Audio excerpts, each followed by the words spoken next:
The gallery closing felt like a small mercy after 10 hours of negotiating with an artist who insisted his abstract pieces needed to be hung at precisely eye level for someone 6'3".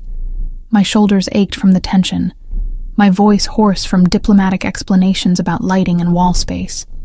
The contemporary exhibition was scheduled to open in 5 days, and nothing was where it needed to be. I pushed through the revolving door of my apartment building just after 8, the November cold biting through my wool coat. My building wasn't much, a 6-story walk-up in a neighborhood the real estate listings optimistically called up and coming. But it was mine. 4 years of saving and scraping, and I had a place with my name on the lease. The envelope caught my eye immediately. Cream-colored paper, expensive weight, lying against the scuffed threshold of apartment 4B, like it had been placed there by someone who knew exactly where I lived. My stomach tightened as I bent to retrieve it, scanning the empty hallway. The fluorescent bulb 2 doors down flickered its usual broken rhythm, casting shadows that moved when nothing else did. Inside, I locked the deadbolt and chain before examining the envelope properly. No return address. My name written in dark ink across the front, the handwriting elegant and deliberate. Something about those letters stirred a memory I couldn't quite grasp, like a song heard through walls. I slid my finger under the sealed flap. Inside, a single card on matching cream stock. The words were handwritten in the same careful script. Bella notte. Thursday, 8 p.m. Come alone. I've been waiting. No signature, no explanation.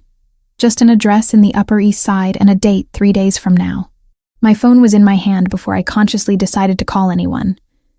Brittany answered on the second ring, music pounding in the background. "Hold on, I'm at spin class," she shouted. The noise cut off abruptly as she stepped into what I assumed was a quieter hallway. "What's wrong? You never call during my workout. I need you to look at something. Can you come over?" 20 minutes later, Brittany sat cross-legged on my second-hand couch, the invitation held between 2 fingers like it might be contaminated. Her blonde hair was still damp from the gym shower, pulled into a messy knot at her neck. "This is creepy, Meg. Who sends anonymous invitations?" "I don't know." I paced the narrow space between my coffee table and the kitchen counter, but the handwriting looks familiar. I can't place it, but I know I've seen it before. Brittany's blue eyes narrowed. "You think it's from an ex? Because if Ryan found out where you live, I'm calling the police right now." "No. God, no. Ryan's handwriting looked like a doctor's prescription pad had a seizure. This is different. Careful, almost old-fashioned." She studied the card again, turning it over to examine the blank reverse. "Bella Knott is expensive. Like, need a second mortgage expensive. I looked into it once for a client event and nearly fainted at the quote. So someone with money wants to meet me." I dropped onto the couch beside her. "That narrows it down to absolutely no one I know. You're not actually considering going." Brittany's voice went flat, the tone she used when she thought I was being irrational. This could be anything. A prank, a scam, a very elaborate serial killer. Or it could be important. Important how? "Megan, you don't even know who sent it." I couldn't explain the pull I felt toward that invitation. The handwriting had awakened something dormant. A curiosity mixed with recognition that I couldn't ignore. For the past 8 years, I'd built a careful, predictable life.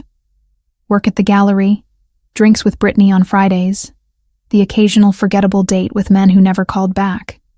Safe, contained, boring. "I'm going," I heard myself say. Brittany threw the invitation onto the coffee table. "Then I'm going with you. It says come alone. I'll sit at the bar. Close enough to intervene if someone tries to chloroform you. Far enough away that your mysterious benefactor won't notice." We compromised. Brittany would stay home, but I'd text her every 15 minutes. If she didn't hear from me by 9:30, she'd call the police with the restaurant's address and a description of what I was wearing. Thursday arrived wrapped in clouds that threatened precipitation without delivering. I left work early, claiming a migraine that wasn't entirely fabricated. At home, I stood before my closet for 20 minutes, rejecting outfit after outfit. Too formal. Too casual. Too much like I was trying too hard. Finally, I settled on an emerald green silk blouse Brittany had convinced me to buy during a sample sale, paired with tailored black pants and low heels I could run in if necessary. Gold studs in my ears, minimal makeup, hair loose around my shoulders. Professional but not intimidating, approachable but not desperate. The first drops of precipitation began as I stepped outside at 7:15. By the time the cab dropped me at Bellanata's discreet entrance, the sky had opened into a steady downpour that drummed against awnings and turned the sidewalk into a river of reflected streetlights. The restaurant's exterior was understated elegance. A brass plaque beside a heavy wooden door, the only indication of what lay beyond. No flashy signage, no velvet ropes. Just old money whispering its presence to those who knew where to look. I pushed inside, shaking droplets from my coat. Warmth enveloped me immediately, along with the scent of garlic, fresh basil, and something rich baking in distant ovens. The interior glowed golden, crystal sconces casting light across cream walls adorned with Italian landscapes in gilded frames. Fresh flowers overflowed from vases on every available surface, their perfume mingling with the food. A man in an impeccable black suit materialized at my elbow. Not young, perhaps 60, with silver hair combed back from a lined face, and eyes that assessed me with professional courtesy. "Good evening, miss. Do you have a reservation?" "I'm not sure. Someone invited me. The name would be under Foster. Megan Foster." His expression shifted subtly, a flicker of recognition that disappeared so quickly I might have imagined it. "Of course. Right this way, please." He led me through the main dining room, past tables occupied by couples speaking in low voices, past a corner where 4 businessmen laughed over wine, to a hallway I hadn't noticed from the entrance. We walked in silence, my heels clicking against marble floors, until he opened a door onto a private space. The room was smaller than the main dining area, more intimate. Floor-to-ceiling windows overlooked an internal courtyard where rain created patterns on stone pathways and dripped from the leaves of carefully maintained plants. A single table sat in the center, dressed in white linen with a candle already burning in a hurricane glass. "Your server will be with you momentarily," the man said, pulling out my chair with practiced grace. I sat, feeling suddenly exposed in the empty room. The door closed with a soft click, leaving me alone with the candle flame and the sound of precipitation against glass. I checked my phone. 7:58. 2 minutes until 8. At precisely 8:02, a young waiter appeared carrying a leather-bound menu. He set it before me with a slight bow. "May I offer you a cocktail while you wait?" "A martini, please. Dry." He vanished as soundlessly as he'd arrived. I opened the menu without seeing the words, my attention divided between the door and the windows. Outside, the courtyard glistened under strategically placed lights. Each raindrop transformed into a small star as it fell. The martini arrived in a crystal glass, perfectly clear, 3 olives speared on a silver pick. I thanked the waiter and took a careful sip, the cold liquid burning pleasantly down my throat. The alcohol hit my empty stomach, spreading warmth through my chest. I was reaching for my phone to text Brittany when I noticed it.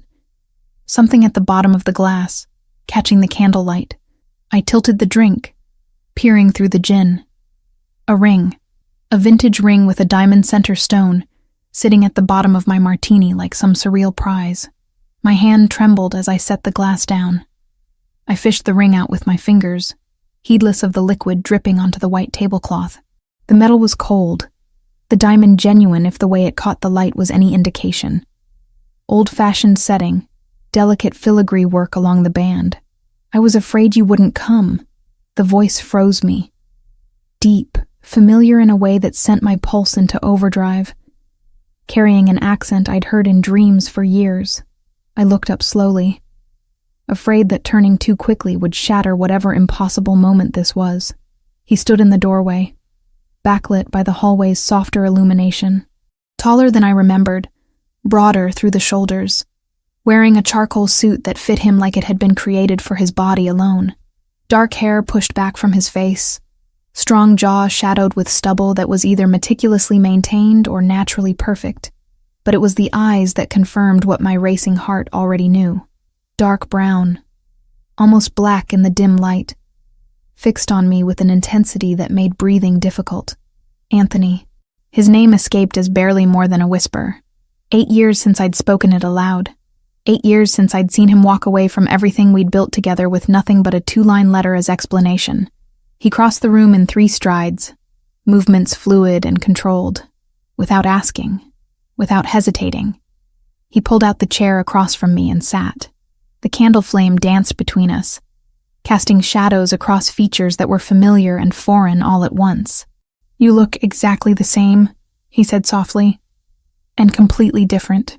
I couldn't form words. My brain had short-circuited somewhere between recognizing his voice and processing the fact that he was real, solid, sitting close enough to touch. The ring was still clutched in my fist, metal warming against my palm. Anthony's gaze dropped to my hand. That was my grandmother's. She gave it to me before she died, told me to give it to the woman I loved. The present tense registered. Not loved. Love. Current. Ongoing. Anger finally broke through the shock. "You have no right to say that to me." "I know. You disappeared. You left a letter that said nothing, explained nothing, and then you vanished like you'd never existed." "I know. We were 17. We had plans. College together, apartments in the city, everything mapped out. My voice was rising despite my efforts to control it, and you threw it all away without even giving me a reason." Anthony leaned forward, elbows on the table, hands clasped. The candlelight caught on a scar across the back of his right hand that definitely hadn't been there 8 years ago. I had reasons. Terrible, necessary reasons that I couldn't explain then, because explaining them would have put you in danger. That's convenient. Blame it on mysterious danger. Megan. My name in his mouth after so long sent a shiver through me that I refused to acknowledge. I spent 8 years looking for you. Every investigator I could hire, every connection I could leverage. You moved to Philadelphia for college, then Boston for 2 years, then back here to New York. You changed your phone number 4 times. You made yourself almost impossible to find. Ice replaced the anger. You were tracking me? I needed to know you were safe, that you were happy, or at least alive and building a life. He reached across the table, stopping just short of touching my hand. I couldn't be part of that life, but I needed to know it existed. Why? The question came out broken. Why couldn't you be part of it? Why did you leave? Anthony sat back, shadows deepening the lines around his eyes. He looked older than 28, like he'd lived more years than the calendar allowed. My father died 2 years ago. Before that, he ran a very specific kind of business. The kind that doesn't appear in phone books or file taxes, honestly. When I was 17, he was consolidating power after a war within the organization. People were dying. Associates, rivals, anyone connected to our family became targets. The words landed like stones. Your family. You mean the mob. The family Rossi, specifically. My father built an empire, and I was his only son. His heir. Anthony's jaw tightened. The people who wanted him dead started looking at everyone he cared about. My mother was already gone by then. Cancer when I was 15. That left me, and by extension, you. I wanted to stand, to walk out, to pretend I hadn't heard what he was telling me. But I stayed frozen, trapped by the gravity of his confession.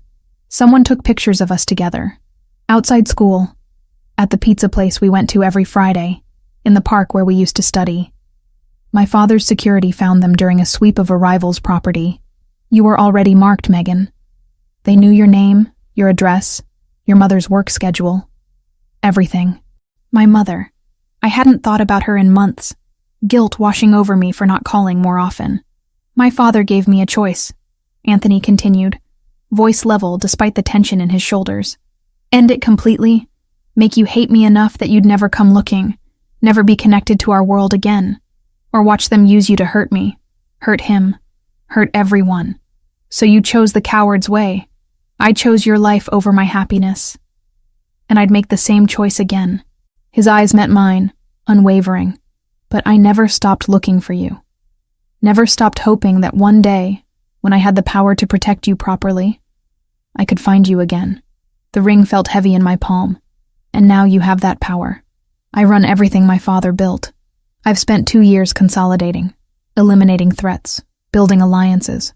I'm not invincible, but I'm strong. Strong enough to keep you safe if you'll let me. Keep me safe from what? You're saying your world is still dangerous. Always. But now I control enough of it that I can create a shelter within the storm. He reached across again, and this time his fingers brushed mine where they lay on the table. The touch sent electricity up my arm. I'm not asking you to forgive me. I'm asking you to let me explain, to give me a chance to show you that what we had wasn't just teenage stupidity. I should have said no, should have stood up, walked out, blocked his number, and forgotten this surreal evening ever happened.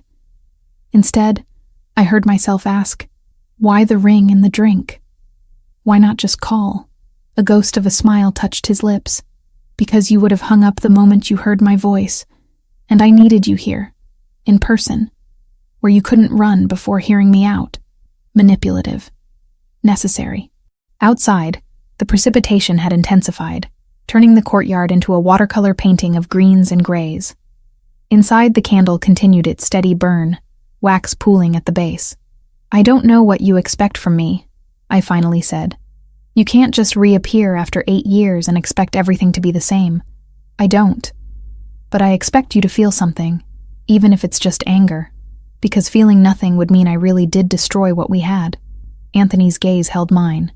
Tell me you feel nothing, and I'll leave. I'll disappear again, and this time I won't come back. But I couldn't say it. Because sitting across from him, smelling the cologne that was different but somehow still distinctly his, seeing the way his hands moved when he talked, hearing that voice that had narrated my dreams for years, I felt everything. Anger and attraction and confusion, and a desperate, terrifying hope that maybe, impossibly, we could find our way back to what we'd lost. I set the ring on the table between us, pushing it toward him across the white linen. I'm not accepting this. Not yet. Maybe not ever. But I'm listening. You said you had reasons for leaving. Start from the beginning, and don't leave anything out. Anthony picked up the ring, turning it between his fingers so the diamond caught the light. Then he slipped it into his jacket pocket and began to talk, his voice low and steady, telling me about a world I'd never imagined, and the boy I'd loved who'd grown into someone I wasn't sure I recognized anymore. Anthony's explanation stretched on for what felt like hours, but was probably closer to 40 minutes. He detailed a world I'd only seen in movies, territory disputes and coded loyalty, old family bloodlines and newer organizations trying to carve out space. His father's rise, the consolidation of power, the enemies made along the way people disappeared when they crossed certain lines. I sat rigid in my chair, hands folded in my lap to hide their trembling. The martini sat forgotten. Ice melted into clear liquid that no longer resembled the drink I'd ordered. Every word he spoke built a wall between us, brick by brick, until I could barely see the boy I'd loved through the structure of who he'd become. Why now? The question interrupted him mid-sentence about territory negotiations. You said you're stable, that you have power. But why bring me back into this? Why not just let me live my safe, boring life? Anthony leaned back in his chair, candlelight catching the sharp angles of his face. Because safe and boring isn't living, and because I'm tired of existing in a world where everyone wants something from me except the one person I actually want. That's not fair. You don't get to make me responsible for your happiness after abandoning me. I'm not. I'm asking for a chance to prove that what we had was real. That it's still real. Underneath 8 years of distance and damage. His voice dropped lower. Tell me you don't feel it. The pull. Tell me you walked in here tonight and felt nothing. I couldn't. Because he was right. The moment I'd seen him in the doorway, my heart had recognized him before my brain could mount a defense. Every cell in my body remembered his proximity. The way his presence altered the air around me. Feeling something doesn't mean I should act on it. I pushed back from the table, standing abruptly. My purse caught on the chair arm, nearly tumbling to the floor before I grabbed it. This was a mistake. I shouldn't have come. Megan, wait. But I was already moving toward the door, heels clicking against marble with purpose I didn't feel. My hand was on the handle when his voice stopped me. Please. Just let me take you home. It's pouring, and you'll never find a cab in this weather. Every instinct screamed at me to refuse, to walk out into the downpour and let the water wash away this entire surreal evening. But practical reality overrode emotion. He was right about the cabs, and the subway would mean walking 6 blocks in a deluge. Fine, but that's all. A ride home, and then we're done. Whatever you need. The hallway seemed longer walking out than it had coming in. Anthony stayed 2 steps behind me, close enough that I could feel his presence but far enough to avoid touching. The maitre d' appeared as we reached the main dining room, producing my coat from somewhere with the efficiency of expensive service. Anthony held it open. I slipped my arms into the sleeves, hyper-aware of his hands on my shoulders as he settled the fabric into place. His fingers lingered for half a second too long before releasing. Outside, the precipitation had evolved from steady downpour to absolute deluge. Water rushed along the curbs, carrying leaves and debris in miniature rivers. Streetlights reflected off the wet pavement in streaks of gold and white. A black car materialized at the curb, appearing so quickly I suspected it had been waiting nearby. The rear door opened, and Anthony gestured for me to enter first. I hesitated. Old warnings about getting into cars with strangers warring with the reality that this stranger was someone I'd once known better than myself. I slid across leather seats still warm from the heater. Anthony followed, settling in beside me with careful distance between our bodies. The driver was older than I'd expected, maybe mid-30s, with dark hair cut military short and eyes that assessed me in the rearview mirror with professional neutrality. "Joseph, this is Megan. She needs a ride home safely." "Of course, boss." Joseph's voice carried the trace of a Brooklyn accent, rough around the edges but not unfriendly. "Address, miss?" I recited my street and building number, watching the city slide past the tinted windows as Joseph pulled into traffic. The interior smelled of leather and something else, cedar maybe or sandalwood. Definitely expensive. Silence stretched between us, broken only by the rhythm of windshield wipers and the occasional hiss of tires through water. I kept my gaze fixed on the passing buildings, counting blocks to avoid looking at Anthony's reflection in the glass. "My father built everything on codes," he said finally, voice cutting through the quiet. "Honor among thieves," he used to say, which sounds ridiculous but meant something concrete in his world. You don't harm innocents. You don't involve families unless they're already in the business. You keep your word, even when it costs you. And everyone just follows these codes? I couldn't keep the skepticism from my tone. The smart ones do. The ones who want to survive. He shifted, and I felt rather than saw him turn toward me. I won't lie and say we're good people. We're not. But we're not monsters either. There are rules, structures, ways things are done. That's supposed to make me feel better. That organized crime is organized. It's supposed to help you understand that I can keep you safe within this world. That protection means something real, not just words. I finally looked at him, finding his profile outlined by passing streetlights. "I don't need protection. I've been fine for 8 years without you." "Have you?" The question held no judgment, just genuine curiosity. "Has it been fine, Megan? Working yourself to exhaustion at a job that underpays you? Living in a building with broken locks? Dating men who don't see you the way I do?" Heat flooded my face. "You had me investigated. I told you. I kept track. I needed to know you were safe. That's not keeping track, that's stalking. Call it what you want. But I'm not apologizing for making sure you were alive, and as happy as you could be without me." His jaw tightened. "And before you accuse me of being a controlling bastard, know that I never interfered. Never contacted your employers. Never scared off the men you dated. Never inserted myself into your life. I just watched from a distance and hated every second of it." The car slowed, pulling to a stop in front of my building.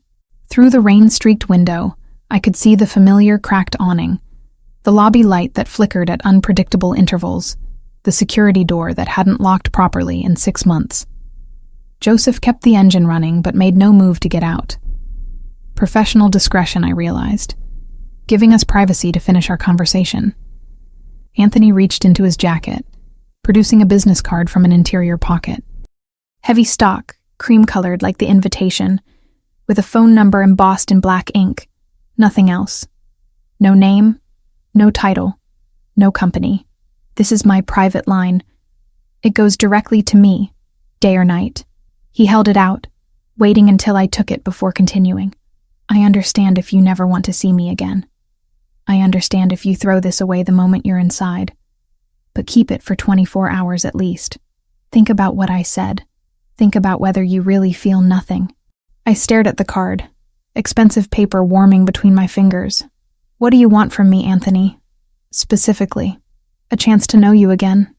To show you that underneath everything that's changed, I'm still the person you trusted once. He leaned forward slightly, close enough that I could smell his cologne.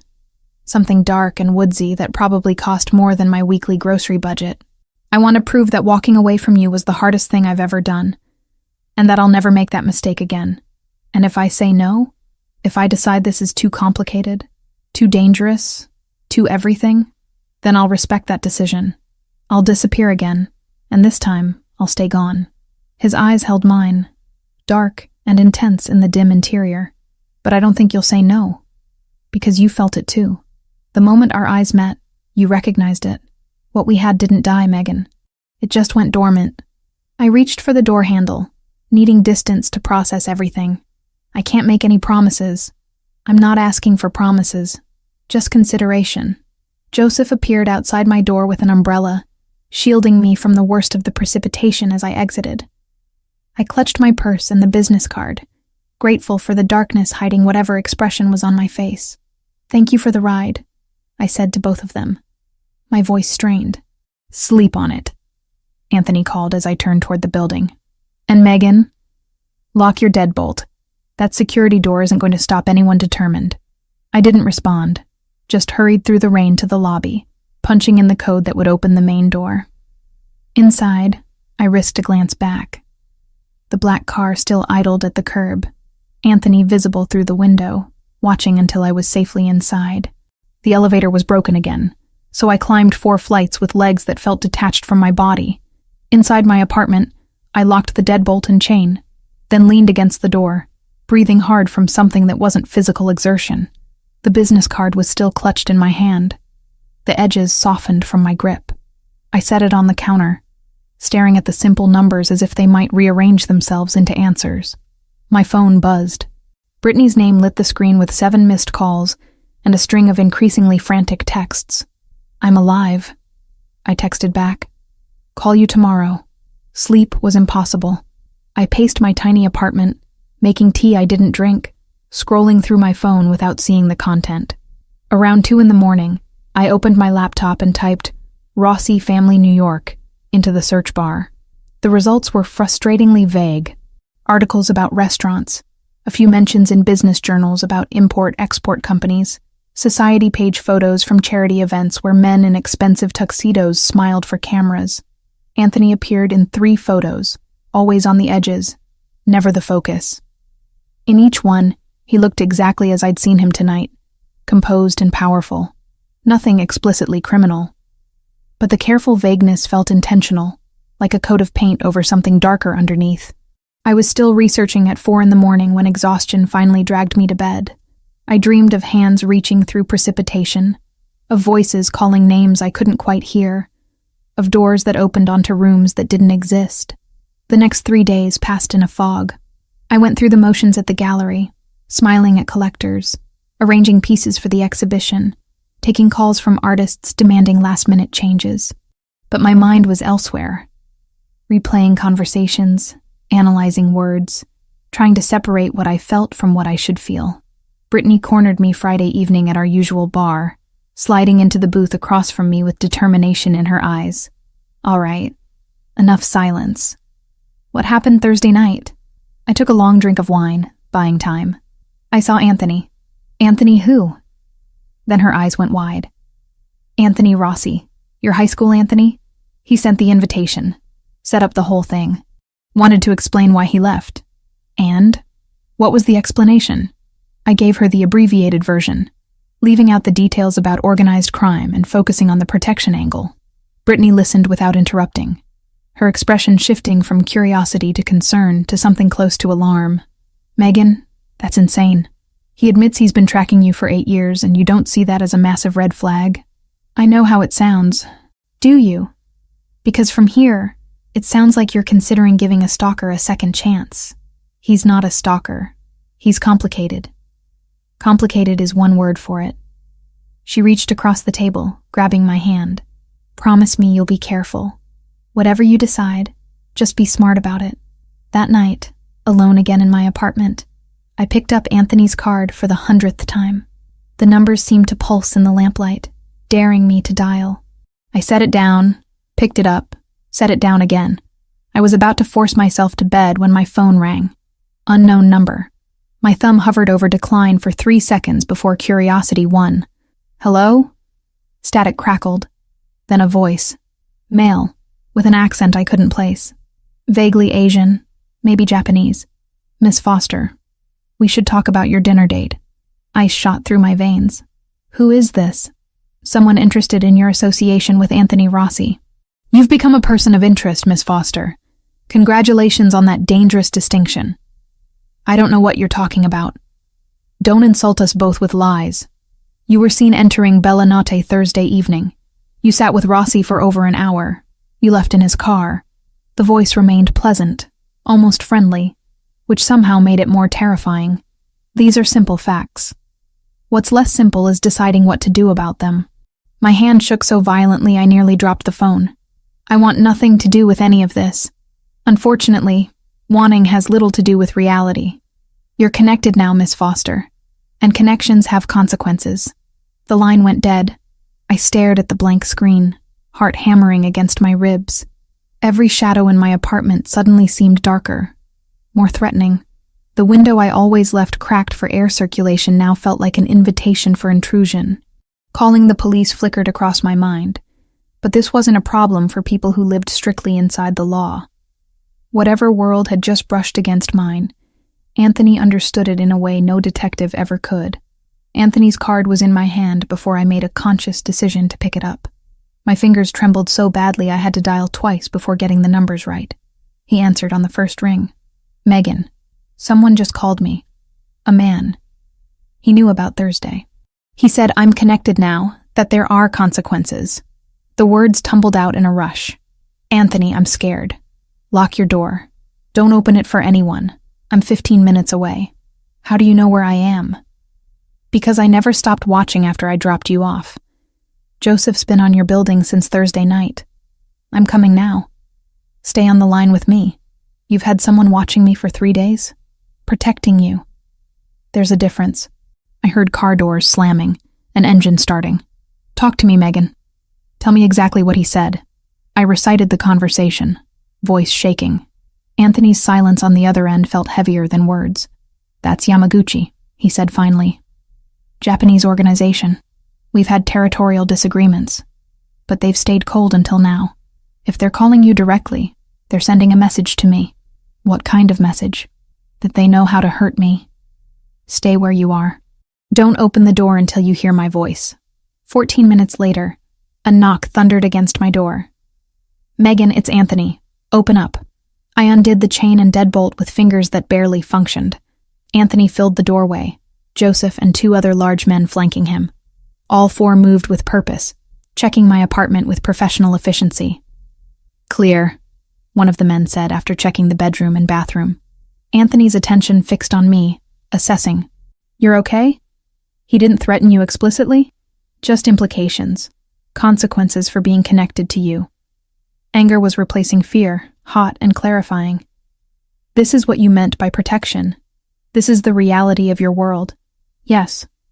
No apology, just confirmation. And now you're part of it whether we like it or not. They saw us together, which means you're leverage, a vulnerability they can exploit. So what do I do? Move? Change my name? Pretend Thursday never happened? That won't help. They have your information, your routine. Moving would just delay the inevitable. He turned to Joseph. Set up a rotation on the building. 2 men at all times, 1 on the street, 1 in the lobby. No one approaches her without clearance. Already done, boss. Called it in from the car. Anthony's jaw tightened as he looked back at me. I'm sorry. This is exactly what I was afraid of 8 years ago. Except now I have the resources to handle it properly. Handle it how? By making it clear that you're under my protection. That touching you means war. They're not prepared to fight. He moved closer, stopping just outside my personal space. But I need your permission. I need you to trust that I can keep you safe. I don't have much choice, do I? You always have a choice. But some choices have safer outcomes than others. His voice dropped. Let me protect you, Megan. Let me show you that I meant what I said about never walking away again. Through my window, I could see a black SUV parked across the street, engine running. 2 more men in dark suits stood at intervals along the sidewalk, their positions chosen for optimal sightlines. My quiet, boring life had evaporated in one phone call. Anthony had warned me his world was dangerous, but I hadn't truly understood until threat became personal. What happens now? Now we make sure they understand the cost of going after what's mine. The possessive word sent a shiver through me. And you stay close until this resolves. How close? As close as you'll allow. His hand reached up, stopping just short of touching my face. I know this isn't what you wanted, but I promise you, Megan, no one will hurt you while I'm breathing. The conviction in his voice should have terrified me. Instead, it felt like the first solid ground I'd found since Thursday night.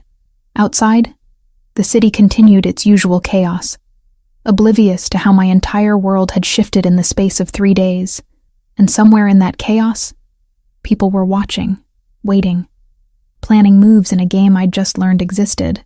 Anthony's security team transformed my building overnight. 2 men stationed in the lobby, rotating shifts every 8 hours. Another parked across the street in a black SUV, engine running like a promise of quick response.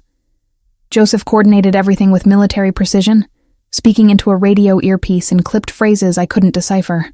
I watched this mobilization from my 4th-floor window, coffee growing cold in my hands as dawn broke over the city. Sleep had been impossible after the threatening phone call. Every creak of the building settling, every distant siren, every footstep in the hallway sent my pulse racing. You should try to rest, Anthony said from behind me. He'd stayed the entire night, positioned in my single armchair while I'd lain rigid on the couch, too wired to even pretend sleep was possible. Joseph can handle the security arrangements. How do you do this? I turned to face him. He looked exactly as composed as he had hours ago. Not a wrinkle in his shirt, no exhaustion visible in those dark eyes. Live with this constant threat. You get used to it. The danger becomes background noise. He stood, stretching muscles that must have been cramped from hours in that chair. But I've been in this world my whole life. You haven't, which is why we need to move you somewhere more secure. I have a job, Anthony, a life. I can't just disappear. You can work remotely for a few days while we handle the Yamaguchi situation. Your gallery has internet, doesn't it? The casual dismissal of my concerns sparked anger through the fear. You don't get to decide how I live. No, but I get to decide how to keep you alive. His voice remained maddeningly calm. And keeping you here, in a building with broken locks and zero actual security, isn't an option I'm willing to consider. We argued in circles for another hour. I wanted autonomy, normalcy, my regular routine. He wanted me in a location he controlled, surrounded by people trained to handle threats I couldn't begin to understand. Finally, exhausted and terrified in equal measure, I agreed to see the safe house before making a decision. By 9 that morning, I was showered and dressed for work, applying makeup to hide the dark circles under my eyes. Brittany had texted 3 times already, asking about weekend plans. I stared at my phone, trying to figure out how to explain my situation without sounding completely insane. Ran into someone from my past, I finally typed. It's complicated. Rain check on drinks? Her response came immediately. Details required. Coffee at noon? Can't today. Work emergency. Call you tomorrow? The lie sat heavy on my conscience. But what was I supposed to say? My ex-boyfriend from high school runs a crime family and now Japanese gangsters are threatening me? She'd have me committed. At the gallery, I moved through the morning like a ghost. Marcus, one of the senior curators, caught me staring at the same Rothko canvas for 15 minutes without actually seeing it. You all right, Megan? You seem distracted. Just tired. Didn't sleep well. Well, wake up. Mrs. Ling is coming in at 2 to discuss her donation, and she'll notice if you're not fully present. Mrs. Liang. A major collector who'd been considering donating 3 pieces worth a combined $500,000 to our permanent collection. a meeting I'd been preparing for all month. The thought of sitting through negotiations while wondering if someone was watching through the gallery windows made my stomach clench. I lasted until 1:30 before calling in sick. My supervisor wasn't happy, but agreed to reschedule Mrs. Liang after I claimed food poisoning. Another lie. They were accumulating like interest on unpaid debt. Anthony picked me up 3 blocks from the gallery, paranoia making me walk the extra distance to avoid being seen leaving with him directly. Joseph drove while Anthony sat in back beside me, studying my face with concern I didn't want to acknowledge. "You didn't have to leave work for this." "Yes, I did." I couldn't concentrate knowing someone might be watching. I stared out the window at passing pedestrians, wondering if any of them were Yamaguchi's people. "Show me this safe house. If it's as secure as you claim, maybe I can work remotely for a few days." The penthouse occupied the top floor of a converted warehouse in a part of Brooklyn I'd only driven through. From the outside, the building looked industrial and unremarkable. Inside was a different story entirely.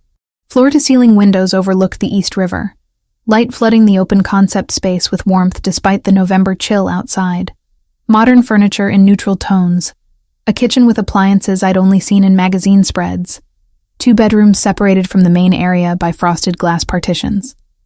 Art on the walls, actual pieces I recognized from contemporary artists whose work sold for 6 figures at auction. "This is your idea of a safe house?" I walked to the windows, taking in the view of Manhattan's skyline across the water. "It's beautiful. It's secure, bulletproof glass, reinforced door with biometric locks, security cameras covering every approach. The building has 1 entrance and Joseph's team controls it." Anthony moved to stand beside me. Both of us reflected in the glass. "You'll be comfortable here while we handle the situation." "Handle it how?" "By making it clear that threats against you won't be tolerated. By reminding Yamaguchi that they have more to lose than gain by pushing this conflict." His reflection's jaw tightened. "By doing what I should have done 8 years ago and protecting what matters." "What matters?" The phrase echoed in my head as I explored the space. A laptop sat on the dining table, already set up and connected to secure internet.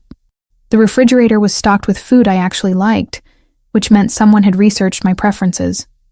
The bathroom contained toiletries in my preferred brands, down to the specific moisturizer I bought from a boutique in Manhattan. "How long have you been planning this?" "Since Thursday night. I hoped we wouldn't need it, but I planned for contingencies." Anthony leaned against the kitchen counter, watching me take inventory. "Joseph can bring clothes from your apartment.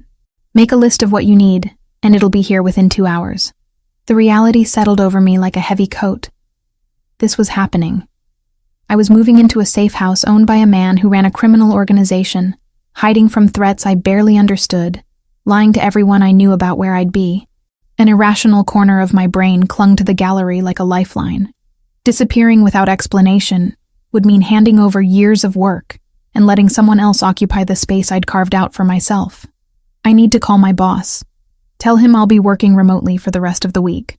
Use your regular phone. We don't want to alert anyone that you've changed locations." Anthony pulled out his own device, typing something quickly. "But be vague about the reason.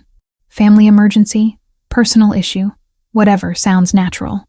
The call took 5 minutes. My supervisor was annoyed but agreed, probably because I rarely took time off and had a good track record. When I hung up, the finality of my decision hit me like physical force. I'll need my laptop, work files, and enough clothes for at least a week. I started making a list, focusing on practical details to avoid thinking about larger implications. And I should tell Brittany something. She'll worry if I go silent. Tell her you're dealing with a family situation out of state. That you'll be in touch when you can. Anthony's voice softened.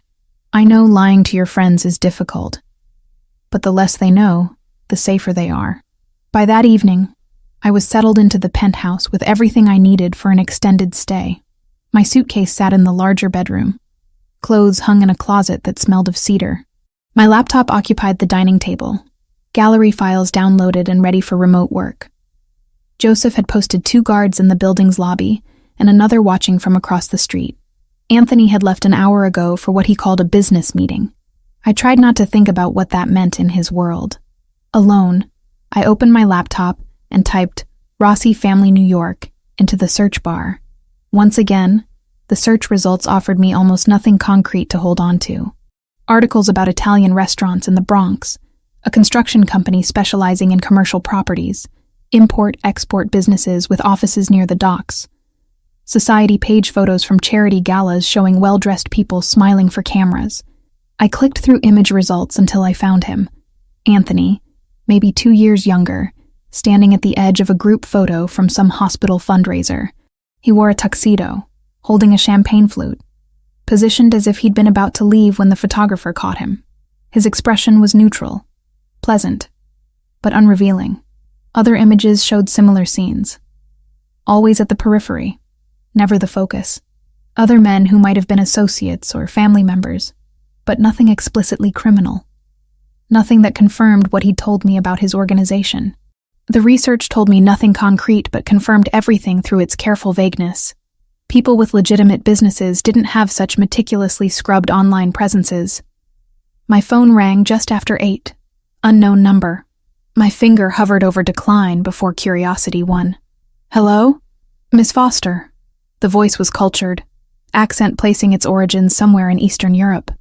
I hope you're comfortable in your new accommodations. Ice shot through my veins. Who is this? A concerned party. Your sudden disappearance from your apartment has been noted. We're wondering if young Mr. Rossi has convinced you to accept his protection. I don't know what you're talking about. Please, we're all professionals here. You left your apartment this afternoon with a suitcase. You haven't returned, and Rossi's men are now stationed outside your building as if expecting someone. The man's tone remained pleasant, conversational. These are simple observations leading to obvious conclusions. My hand trembled so badly I nearly dropped the phone. What do you want? Just to deliver a message. Protection is only as good as the people providing it. And everyone has vulnerabilities. Even Anthony Rossi. The line went dead. I was dialing Anthony before my conscious mind made the decision. He answered on the first ring. Megan, what's wrong? Someone called again.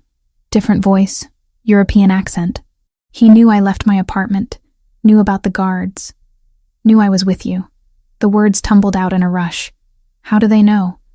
How do they always know? I'm 10 minutes away. Lock the door. Don't let anyone in except me or Joseph. Background noise suggested he was already moving. Did he threaten you explicitly? He said protection only works if the people providing it don't have vulnerabilities. Then he hung up. Anthony's silence felt heavy. They're testing our response time, mapping our patterns. It's psychological warfare as much as actual threat. Is it working? Because I'm terrified. It's supposed to make you feel that way. Fear is their weapon when they can't reach you physically. His voice dropped lower, more intense. But you're safe where you are, Megan. That building is locked down. No one gets to you without going through people who are very good at their jobs. How long? How long do I have to live like this? Days, maybe a week. Just until we make our position clear and they decide the cost isn't worth the goal. After we hung up, I stood at the windows watching the city lights reflect off the river.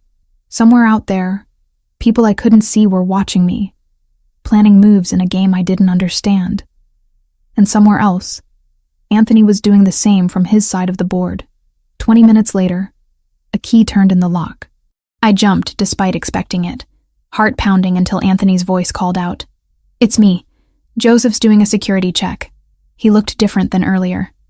Same expensive clothes, but his composure had cracked slightly, stress visible in the tight line of his shoulders. When his eyes found me standing by the windows, something that might have been relief crossed his face. Show me your phone. I handed it over without question. He studied the screen, scrolling through recent calls, then pocketed the device. Hey, I need that. They're tracking it. Not necessarily hacking the phone itself, but they have someone inside your carrier, or they've bribed someone who can access call logs. He pulled out a different device, smaller and sleeker. Use this instead. It's encrypted, routed through servers they can't trace. Your number will forward to it automatically. So now I'm using burner phones like a drug dealer. You're using secure communications like someone being targeted by professionals. He set my original phone on the counter. We'll leave that here, powered on, so they think you're still carrying it. Let them waste resources monitoring a device that tells them nothing. Joseph appeared in the doorway, nodding once at Anthony before speaking. Building is clean. No signs of surveillance equipment, no vehicles watching that weren't already cleared. Our people are in position. Good. Double the lobby rotation. I want fresh eyes every 4 hours, not 8. After Joseph left, Anthony moved to the couch, finally allowing exhaustion to show in the way he sank into the cushions.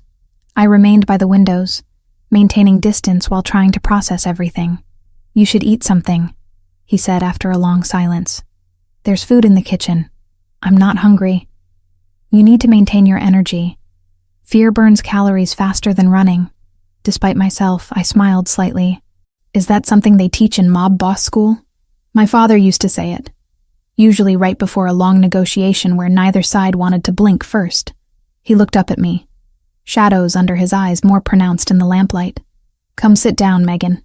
Staring out the window isn't going to make this resolve faster." I moved to the armchair across from him, curling my legs beneath me. "Tell me about high school." The parts I didn't see. The request surprised him. "Why?" "Because I need to remember who you were before all this. Before the family and the threats and the security teams." I met his gaze directly. "Help me see the boy I fell in love with underneath the man you became." Something in his expression softened. "What do you want to know?" "Everything. Start with the first time you noticed me." He leaned back, a ghost of a smile touching his lips. "Sophomore year, October. You were in the library researching something for history class. Books spread across an entire table. Your hair was longer then, always falling in your face when you leaned over to take notes. You'd tuck it behind your ear every 30 seconds. This unconscious gesture that drove me crazy because I wanted to be the one doing it. The memory surfaced. Hazy, but present. I felt someone watching me that day. I looked up once and saw you by the biography section. You waved, like it was perfectly natural that a sophomore would acknowledge a senior she'd never spoken to. Most people pretended I didn't exist because they knew my family's reputation, even if they didn't understand the details. I didn't know about your family then. Exactly. You saw me, not the name or the implications. Just Anthony, who happened to be in the library at the same time. He paused, memory clearly playing behind his eyes. I asked you out 3 weeks later. Took me that long to work up the courage. You brought me flowers from the corner store. Carnations because you said roses were pretentious. I didn't have money for roses. My father gave me an allowance, but I was saving everything I could. Planning for college. Planning for a future where maybe I could escape the family business. His laugh held no humor. Naive 17-year-old dreams. We talked for hours as the city lights outside blurred together. He told me about sneaking out of family dinners to call me, about lying to his father about where he spent his Friday nights. I shared memories I'd buried, our first kiss in the empty gym after a basketball game, the way he'd held my hand like it was something precious. I wanted to take you to Bella Note back then, he admitted as midnight approached. It was this place near school, fancy but not intimidating. I used to walk past it and imagine bringing you there for a proper date, but I couldn't afford it on what I was making at my father's warehouse. So you bought it years later. I bought it 5 years ago when the original owner retired. Renovated it, kept the name, made it exactly what I'd imagined. His eyes held mine. I always planned to bring you there eventually. I just didn't think it would take 8 years. The weight of lost time settled between us. 8 years we could have had if circumstances had been different, if his world hadn't been so dangerous, if he'd been anyone else. I should let you sleep, Anthony said finally, standing. Tomorrow we'll figure out the work situation. Make sure you can access everything you need from the gallery remotely. You're leaving? Joseph's team is here. You're safe. I know. But I hesitated, unsure how to articulate what I wanted. Could you stay? Just for tonight. I don't want to be alone with my thoughts. He studied my face for a long moment, then nodded slowly. I'll take the other bedroom. Thank you. Later. Lying in the unfamiliar bed with sounds of the city muted by bulletproof glass, I heard him moving in the adjacent room. The knowledge of his presence, solid and protective just beyond the wall, eased something in my chest that had been tight since the first threatening call. This wasn't how I'd imagined reconnecting with my first love. But then again, nothing about Anthony Rossi had ever been what I expected. And somehow, despite the danger and the fear and the complete upheaval of my careful life, I was beginning to remember why I'd loved him in the first place. Days blurred together in the penthouse, each one bleeding into the next, until I lost track of whether it was Tuesday or Friday. The security routine became familiar background noise. Joseph's team rotating shifts in the lobby, check-ins through the encrypted phone Anthony had given me, the low hum of surveillance equipment I pretended not to notice. I established a workspace at the dining table, laptop surrounded by files downloaded from the gallery's server. Video calls with my team became the new normal, my supervisor thankfully accepting my vague explanations about a family situation requiring extended time away. The contemporary exhibition opened without me physically present for the first time in my career. Marcus sent photos of the installation, collectors mingling among pieces I'd curated from hundreds of miles away, emotionally, if not geographically. "You're frowning at that screen like it personally offended you," Anthony said from the kitchen, where he was unpacking containers from some restaurant whose name I couldn't pronounce. I closed the laptop with more force than necessary. Mrs. Liang withdrew her donation offer. 3 pieces worth $500,000. Gone because I wasn't there to close the deal personally. That's a significant loss for the gallery. It's my job falling apart while I hide from threats I still barely understand. I rubbed my temples where a headache had been building since my supervisor's disappointed email an hour ago. How long am I supposed to live like this? Anthony set plates on the counter, dividing food between them with careful precision. Joseph met with Yamaguchi representatives yesterday. They're considering our terms for backing off. Considering isn't the same as agreeing. No, but it's progress. He carried both plates to the table, setting one in front of me. The aroma of garlic and herbs cut through my frustration despite my determination to stay angry. "You need to eat. Skipping meals won't speed up negotiations." I had coffee this morning. Coffee isn't food. He sat across from me, the same position he'd taken every evening for the past week. Dinner had become our routine, the 1 hour where we pretended this was a normal life instead of protective custody with expensive furniture. I picked at the pasta, twirling noodles around my fork without bringing them to my mouth. "Tell me something real. Something about your life that isn't business or threats or family politics. What do you want to know? What it's like being you, running an empire at 28, having that much power, that much responsibility." I finally took a bite, the flavors exploding across my tongue in ways that made my frustration seem petty. "Does it ever feel like too much?" His expression shifted, walls lowering just enough for me to glimpse what lay beneath the control. Every single day. My father groomed me for this from the time I could walk, but nothing prepares you for the weight of it. Every decision affects hundreds of people, their families, their futures. One mistake, and people die or go to prison or lose everything. That sounds exhausting. It's suffocating. He set his fork down. Attention fully on me instead of the food. There's no one I can talk to honestly except Joseph, and even with him there are limits. Everyone wants something, needs something, expects something. The loneliness of power is real, Megan. You're surrounded by people every second but completely alone in ways that matter. The vulnerability in his admission made my chest tighten. This was the Anthony I remembered, the one who'd told me his fears during late-night phone calls when we were 17, before his world demanded he become someone harder. What about friends? People you trust outside the organization? There's no outside for people like me. Everyone in my life is connected to the family in some way. Friendships are strategic alliances. Relationships are political calculations. Until you walked back into my world, I hadn't had a genuine conversation with someone in years. I'm part of your world now, too, whether I chose it or not. But you see me as I was, not just as I am. You remember when I was just Anthony, not the boss or the heir or the name that makes people nervous. His hand moved across the table, stopping just short of touching mine. That's worth more than you know. We finished dinner in comfortable silence, the kind that only exists between people who've known each other long enough that words become optional. Anthony cleared the plates while I returned to my laptop, reviewing proposals for the spring exhibition, even though my concentration was fractured. "Do you ever regret it?" I asked suddenly. "Taking over the family, choosing this life." He paused at the sink, back to me, shoulders tense. "I didn't choose it. The life chose me the moment I was born into my father's world. But regret implies wishing for an alternative, And every path I didn't take would have meant losing you in some other way. You lost me anyway. 8 years apart is losing me.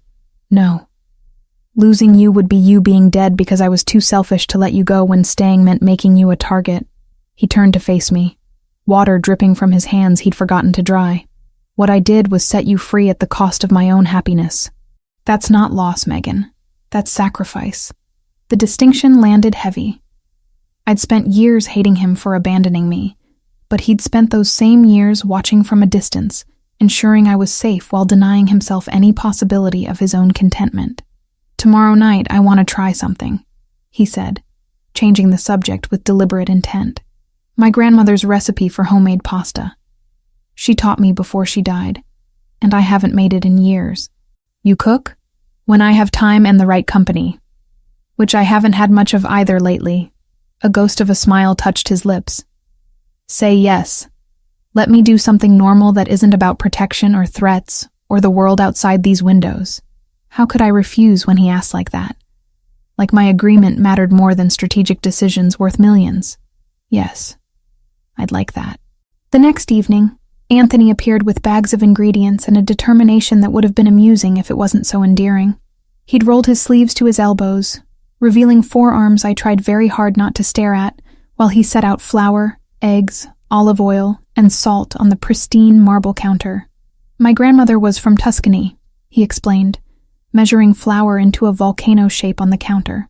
She came to New York at 16, barely speaking English, married my grandfather within a year. She taught me that food is love made tangible. That's beautiful. She was beautiful, in her 80s when she died, but still commanding respect from everyone who met her. He cracked eggs into the flour well with practiced efficiency. She used to say that any man who couldn't feed his woman wasn't worth keeping. Smart woman. She would have liked you. You have the same fire she did. The same refusal to accept less than honesty. He talked me through the process, his hands demonstrating while I tried to replicate the movements. Mixing the dough, kneading until the texture transformed from rough to silky, letting it rest while we prepared the sauce. We worked side by side in the kitchen, our movements falling into unexpected rhythm. Flour dusted every surface by the time we started rolling the dough. I'd gotten it on my shirt, my jeans, probably my face, though I hadn't checked a mirror. Anthony had some on his forearms, white powder stark against his olive skin. You missed a spot, he said, reaching toward my face. His thumb brushed my cheekbone, supposedly removing flour but lingering longer than necessary. The touch sent electricity through my nervous system, every nerve suddenly hyper-aware of his proximity. I looked up at him, finding his dark eyes already focused on my mouth. The air between us shifted, charged with tension that had been building for days. His hand cupped my face, thumb tracing patterns against my skin that had nothing to do with cleaning away flour. Megan, he said softly. My name both question and prayer. I tilted my face up, closing the distance between us incrementally. His breath ghosted across my lips, warm and smelling faintly of the wine we'd been sipping while cooking. Another inch and we'd be kissing, crossing a line we'd been dancing around since the moment he'd sat down across from me at Bella Knot. The intercom buzzed, harsh and intrusive in the charged silence. Anthony's jaw clenched, frustration clear as he pulled back slightly. I need to answer that. He moved to the panel by the door, thumb pressing the button with barely controlled irritation. What is it? Boss, we have movement from Yamaguchi. Joseph's voice crackled through the speaker. Nothing threatening but worth discussing. Can you meet downstairs? 5 minutes. Anthony turned back to me, running a hand through his hair and leaving flour streaks I found absurdly attractive. I'm sorry. This can't wait. I understand. Go handle whatever you need to handle. After he left, I stood in the kitchen surrounded by pasta dough and unfulfilled tension, wondering if the universe was conspiring against us or simply testing how much I actually wanted this. The almost kiss replayed in my mind, my body still humming with anticipation that had nowhere to go. I cleaned the kitchen mechanically, putting away ingredients and wiping down counters while trying to process the tangle of emotions in my chest. Wanting Anthony felt both inevitable and terrifying, like standing at the edge of a cliff knowing the fall would either destroy me or teach me to fly. The encrypted phone buzzed. Brittany's name appeared on the screen. The contact transferred from my original device. "Finally," she said when I answered. "You've been ghosting me for a week." I was about to file a missing person report. "I'm sorry. Things have been complicated." "Complicated how?" "And don't give me vague excuses." "I know you, Meg. Something's seriously wrong." I hesitated, weighing how much to tell her. But Brittany had been my closest friend for 5 years, had held my hair when I was sick, had celebrated every small victory in my career. She deserved more than lies. "Can you come over?" "I'll explain everything in person." "Where's over?" "You're not at your apartment." "No, I'm somewhere safe. I'll text you the address." 2 hours later, Brittany stood in the penthouse doorway, eyes wide as she took in the space. She wore yoga pants and an oversized sweatshirt, her blonde hair pulled into a messy bun, looking completely out of place among the expensive furniture and art. "Holy hell, Megan. When you said somewhere safe, I didn't expect a palace." She walked to the windows, staring at the Manhattan skyline across the river. "What is this place? And please tell me it's not what I think it is." "What do you think it is?" "Anthony Rossi's property. That he's keeping you here as some kind of prisoner." "Not a prisoner. Protected." I gestured for her to sit on the couch, settling beside her. "Remember how I told you I saw him? It's gotten more complicated since then." I explained everything. The threatening calls, the Yamaguchi organization, the security team, the reality of Anthony's world. Brittany listened without interrupting, her expression shifting from concern to alarm to something close to horror. "You're in protective custody from the Japanese mafia because you had dinner with your high school boyfriend who turns out to run a crime family." She said it flatly, like stating facts might make them less insane. "Megan, do you hear how crazy that sounds? I'm living it. Believe me, I know how it sounds. And you're just okay with this. Hiding here, letting him control your life, playing house with someone who's admitted to tracking you for 8 years. It's not like that. He's not controlling me. He's keeping me safe from people who made me a target for being seen with him." I heard the defensiveness in my voice and didn't try to hide it. "And yes, the tracking is weird, but he never interfered. He just needed to know I was alive." Brittany studied my face with the intensity of someone searching for signs of brainwashing. "You have feelings for him again. Or still. However that works after 8 years. Maybe. I don't know." The lie felt obvious, even to my own ears. "It's complicated. Everything about this is complicated. The question is whether it's dangerously complicated or just messy complicated." She took my hand, squeezing gently. "I trust your judgment, Meg. But I also know you have terrible taste in men who need rescuing. Please tell me this isn't another Ryan situation where you're confusing intensity for love. Anthony is nothing like Ryan. Ryan needed constant validation, constant attention, constant reassurance that he was the center of my universe. Anthony is the opposite. He's self-sufficient, competent, willing to walk away if I asked him to. Would he, though? Walk away if you asked?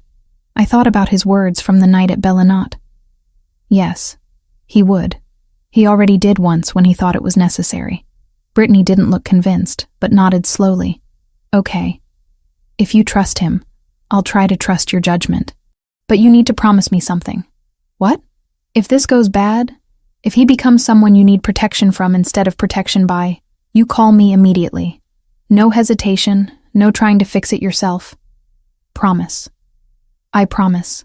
We talked for another hour, Brittany filling me in on gallery gossip and mutual friends asking where I'd disappeared to. The normalcy of her presence grounded me in ways the past week hadn't allowed. By the time Joseph appeared to escort her out, she'd extracted promises that I'd text daily and consider having an exit strategy if things escalated further. "He seems intense," she said at the door, glancing at where Anthony stood near the kitchen, having returned while we were talking. "But he looks at you like you're the only person in the room. That's either really romantic or really obsessive. I'm hoping for romantic." "Me too, babe. Me too." After she left, the penthouse felt simultaneously more spacious and more intimate.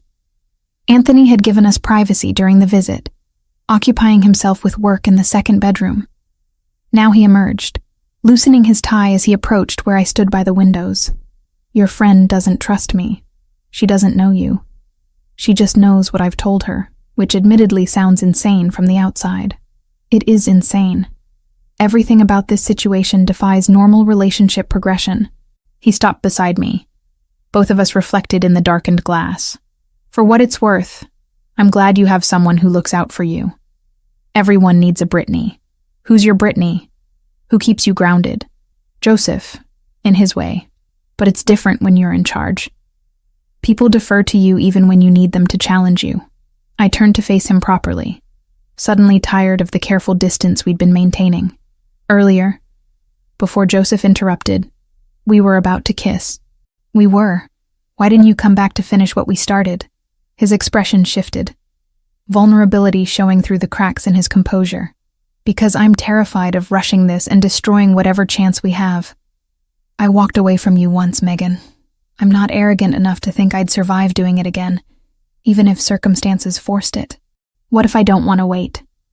What if 8 years apart was enough waiting for both of us? Before he could respond, before I could second-guess the impulse, I closed the distance between us and kissed him. My hands fisted in his shirt, pulling him closer while his surprise held him frozen for half a second before he responded. His arms came around me, one hand splaying across my lower back while the other cupped the base of my skull. The kiss was everything I'd remembered, and nothing like it at the same time. Familiar and foreign, gentle and desperate, years of longing compressed into a single moment of connection. When we finally broke apart, both breathing hard, his forehead rested against mine. We should slow down, he said, even as his hands remained firm on my waist. Do this right. Take our time. We've had 8 years of taking our time, and I want more than 8 days with you, which means not rushing something that deserves patience. He pulled back slightly, enough to meet my eyes. I want to court you properly, Megan. Dinners and conversations and building something that lasts beyond the immediate crisis. Can you give me that? The request was so unexpected, so old-fashioned and genuine, that I felt my resistance crumbling. This wasn't rejection. This was him valuing what we were building over immediate gratification. Okay, we'll do this right. Whatever that means. His smile transformed his face, making him look younger, more like the boy I'd loved at 17. Thank you. That night, lying in bed listening to him move around in the adjacent room, I recognized the truth I'd been avoiding. I'd never stopped loving Anthony Rossi.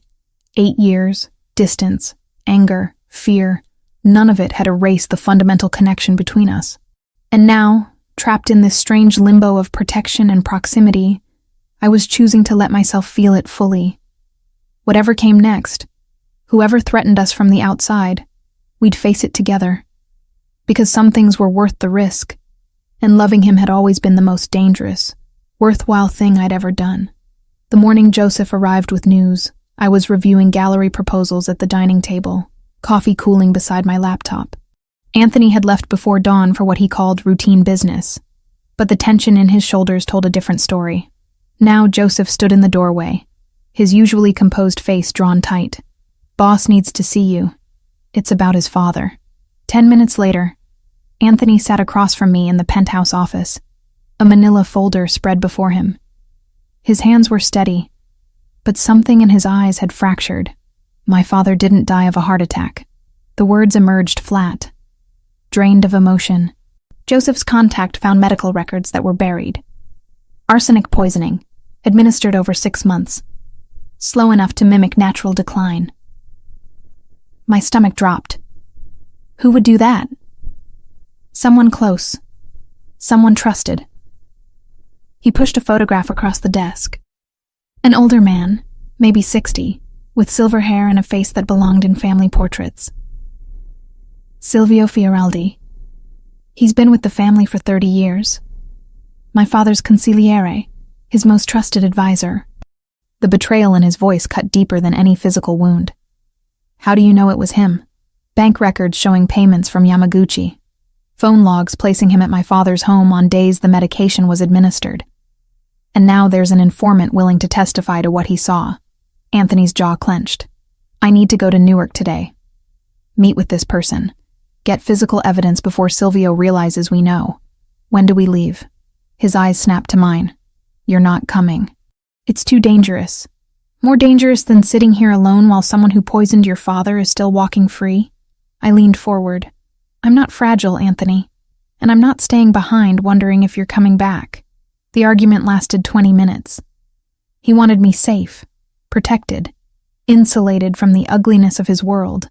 I refused to be hidden away like some possession that might break. Finally, exhaustion and grudging respect won. You stay with Joseph every second. If I say move, you move. No questions, no delays. Agreed. We left an hour later in a black Lexus, Joseph driving while rain hammered the windshield. The city gave way to industrial sprawl, warehouses and truck depots lining highways slick with November weather. Anthony sat beside me in back, silent, except for occasional instructions to Joseph in Italian. The meeting place was a warehouse on the edge of Newark's Port District.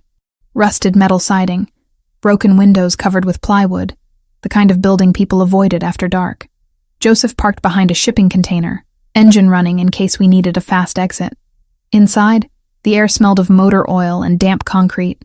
Our contact waited near a makeshift desk, a Russian in his 50s, with a face that had seen too many fights. He didn't waste time on pleasantries. I have what you need. Photographs, bank statements, video footage from Silvio's phone that he thought was deleted. He slid a thick envelope across the scarred desk surface. Payment first. Anthony handed over cash without counting it. The Russian nodded, satisfied, and disappeared into shadows that seemed to swallow him whole. The evidence was damning. Clear photographs of medication bottles, time-stamped images showing Silvio administering pills to an increasingly frail man I recognized from society page photos as Anthony's father. Bank transfers with dates matching each administration. My hands shook holding the papers. We need to go, Joseph said from his position by the door. Now. We'd just reached the car when headlights flooded the space. 2 black SUVs blocked our exit, doors opening to release men in dark clothes with weapons drawn. My heart seized. Get down! Anthony shoved me to the floor behind the passenger seat, his body covering mine as glass exploded above us. The world compressed to gunfire and the sharp smell of cordite in Anthony's weight, pressing me flat against leather that smelled of fear. Joseph returned fire from the driver's seat, his movements economical and precise. Anthony barked orders in Italian, one hand keeping my head down, while the other aimed through the shattered window. 3 shots. 4. The sound deafening in the enclosed space. In the chaos, something caught my eye. Anthony's phone had fallen, screen illuminated with a message notification. My angle let me read it before the screen went dark. A text from weeks ago. A name I didn't recognize offering an alliance through marriage to someone's daughter. Anthony's response was a single word. No. He'd refused an arranged marriage that could have strengthened his position, because he was waiting for me. The realization hit harder than any bullet. Joseph gunned the engine, ramming one SUV hard enough to create an opening. Metal shrieked against metal as we crashed through, back window shattering completely. Cold air and rain poured in as we accelerated onto the highway, leaving destruction behind. Everyone intact? Joseph's voice was steady despite the white knuckles gripping the wheel. Megan? Anthony pulled back enough to see my face, hands checking for injuries with professional efficiency. Are you hurt? I'm fine. Terrified, but fine. My voice shook despite my best efforts. What about you? Blood seeped through his shirt sleeve, darkening the fabric. Just a graze. I've had worse.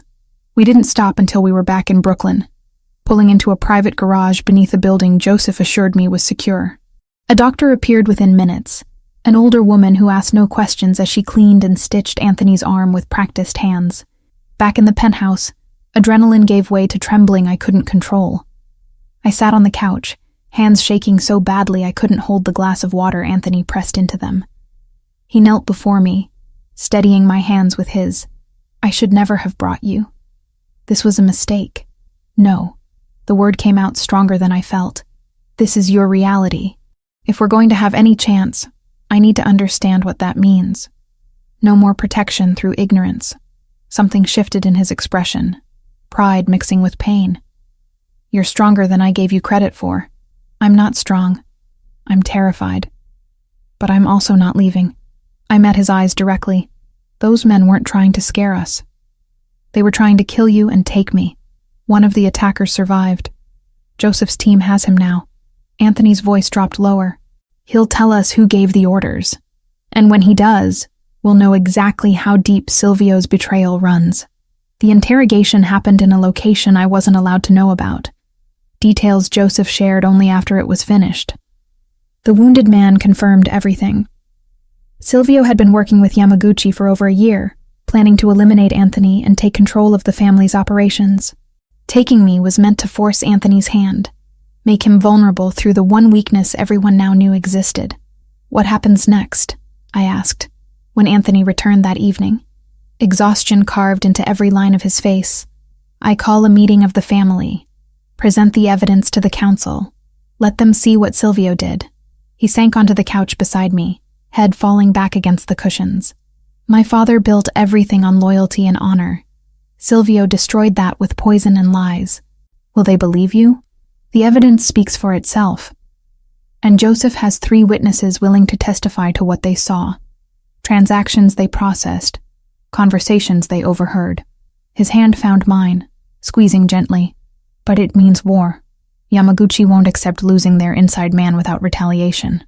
Then we deal with that when it comes." I turned to face him fully. "Right now, we focus on exposing the truth and getting justice for your father." His eyes searched my face, looking for something I couldn't name. "When did you become so brave?" "When I realized running wouldn't protect me any better than staying. At least here, I'm with someone who'd rather die than let me be harmed." I reached up to touch his face, fingers tracing the sharp line of his jaw. "I saw the message on your phone. The arranged marriage proposal you refused." He stilled. "That wasn't meant for you to see. But I did. And it made me understand something. You weren't just waiting for me out of nostalgia or guilt. You actually believed we could find our way back to each other." "I did. I do." His hand covered mine where it rested against his face. "Every decision I've made for the past 2 years has been about building something strong enough to protect you when I finally found you again. The alliances I formed, the territory I secured, the power I consolidated, all of it was preparation for this." "For what?" "For keeping you safe in a world that will always be dangerous. For giving you a life where you never have to hide or run or apologize for loving someone like me." He turned his head to press a kiss against my palm. "I know I have no right to ask this, but I need to know. Is there a version of our future where you can accept what I am and choose to stay anyway?" The question hung between us, weighted with implications that would shape everything going forward. I thought about the past weeks, the fear and violence and constant threat, but I also thought about the man beneath the reputation, the one who'd protected me without asking anything in return, who'd waited 8 years on the slim hope of a second chance. "Yes," I said simply. "There is. We're already living it." Relief transformed his face, years of tension releasing in a single exhaled breath. He pulled me close, arms wrapping around me with desperate gratitude. We sat like that for a long time, 2 people who'd found their way back through circumstances that should have destroyed any possibility of connection. Outside, the city continued its endless motion, oblivious to the quiet revolution happening in a Brooklyn penthouse. Somewhere in that vast urban sprawl, Silvio Fioraldi still moved freely, unaware that his betrayal had been discovered and documented. And somewhere else, Yamaguchi's people were planning their next move, calculating odds in a game where we'd just changed all the rules. But in that moment, none of it mattered as much as the steady rhythm of Anthony's heartbeat beneath my ear and the certainty that whatever came next, we would face it together. The boy I'd loved at 17 had grown into a man I was choosing all over again, not despite his darkness, but with full understanding of what that choice meant. And for the first time since walking into Bellanotte and finding a ring in my drink, I felt something that might have been peace. The night after the ambush, sleep was impossible. Every time I closed my eyes, I saw shattered glass and muzzle flashes, felt Anthony's weight crushing the air from my lungs as bullets tore through metal around us. I lay in the darkness listening to him move restlessly in the adjacent room, both of us trapped in separate replays of violence neither could shake. Around 3 a.m, I gave up pretending and found him standing at the windows, silhouette sharp against city lights. His injured arm hung carefully at his side, white bandage visible beneath his rolled sleeve. "Can't sleep either?" I asked softly. He turned, exhaustion carved into every line of his face. "Every time I close my eyes, I see you in that car with bullets coming through the glass. I see 100 ways you could have died because I was stupid enough to bring you into a war zone. I'm alive. We both are." I crossed to stand beside him, our reflections ghost-like in the dark glass. "What happens now?" Joseph interrogated the wounded attacker for 6 hours. He confirmed everything we suspected. Anthony's voice was hollow. Silvio orchestrated the ambush. He knew we were meeting the informant, knew the route we'd take. He has people inside my organization feeding him information. The betrayal ran deeper than I'd imagined. How is that possible? I thought you controlled everything. I control the major operations, the territory, the alliances, but the family has hundreds of soldiers, associates, people connected through decades of relationships I inherited when my father died. His hand clenched against the window frame. Silvio was my father's consigliere. People are loyal to him out of respect for what he represented. Now I have to prove he's a traitor without creating a civil war. The evidence you collected will only matter if I present it correctly. There's protocol, structure, ways these things are done. He finally looked at me directly. "Tomorrow I'm calling a formal meeting of the family council. Every captain, every made man who matters. I'll lay out the evidence and let them judge. And if they don't believe you, then I'll have bigger problems than Yamaguchi." Morning arrived too quickly. Anthony left before dawn with Joseph and 3 other men whose names I didn't know. The penthouse felt cavernous in his absence, every shadow potentially threatening now that I understood how easily violence could erupt. I tried to work, opening my laptop to review gallery emails, but concentration was impossible. Around noon, Joseph returned alone. "Boss wants you to know the meeting is underway. He'll call when it's finished." His expression gave nothing away. "In the meantime, I'm supposed to keep you occupied and safe. How long will it take?" "Hours. These things don't rush." He moved to the kitchen, filling the espresso machine with practiced efficiency. "You hungry?" "I make decent carbonara when I'm not busy shooting people." Despite everything, I almost smiled. "You cook?" "My mother insisted all her sons learn. Said women weren't servants, and any man who couldn't feed himself deserved to starve." He measured pasta into boiling water. "Boss is the same way. His grandmother taught him everything about food and family before she died." We ate in comfortable silence, Joseph's presence surprisingly calming, despite his profession. He told stories about Anthony as a younger man, reckless and idealistic, trying to change a system that had existed for generations. "He wanted out once," Joseph admitted, finishing his wine. "Right after his father brought him fully into the business. He had this plan to go to college, study law, become legitimate. But then the Castellano situation happened and everything changed." "What situation?" "Family war. Territory dispute that got bloody fast. Anthony's father needed him. And he stepped up because that's who he is. Been stepping up ever since. Even when it costs him everything he wanted." Joseph's eyes found mine. "Including you. He told me about the letter, about forcing you away 8 years ago. Nearly destroyed him writing those words. The revelation landed heavy. He never told me that part. He wouldn't. Boss doesn't do vulnerability well with most people." Joseph stood clearing plates. "But with you, he's different. More human. Whatever you're doing, keep doing it. The family needs him human, not just the machine his father tried to make him." 4 hours passed before my encrypted phone finally rang. Anthony's voice came through rough with exhaustion. "It's done. Silvio has been formally expelled from the family. The council voted unanimously after seeing the evidence." Relief flooded through me. "That's good, right? It's progress. But expulsion isn't execution. Silvio is still alive, still connected to Yamaguchi, still dangerous." Papers rustled in the background. "I'm coming home. We need to talk about next steps." He arrived an hour later, suit rumpled, tie loosened, looking like he'd aged a decade in a single day. But when his eyes found me, something in his expression eased. "Tell me everything," I said, guiding him to the couch. The meeting had been brutal. Hours of presenting evidence, answering challenges, defending his investigation against men who'd known Silvio for decades. but the proof was undeniable. Medical records, bank statements, witness testimony from the Russian informant who'd appeared via video link. By the end, even Silvio's oldest allies had turned against him. What about Yamaguchi? That's more complicated. Losing Silvio weakens their position significantly, but they won't back down without negotiation. Anthony ran a hand through his hair, disheveling it further. Joseph is arranging a sit-down with their leadership. Neutral territory, mediators present. We'll propose terms for peace, and if they refuse, then we prepare for war. He said it matter-of-factly, as if discussing dinner plans rather than potential violence. But I don't think they will. They're pragmatic. They wanted leverage over me through Silvio and through you. Both those options are gone now.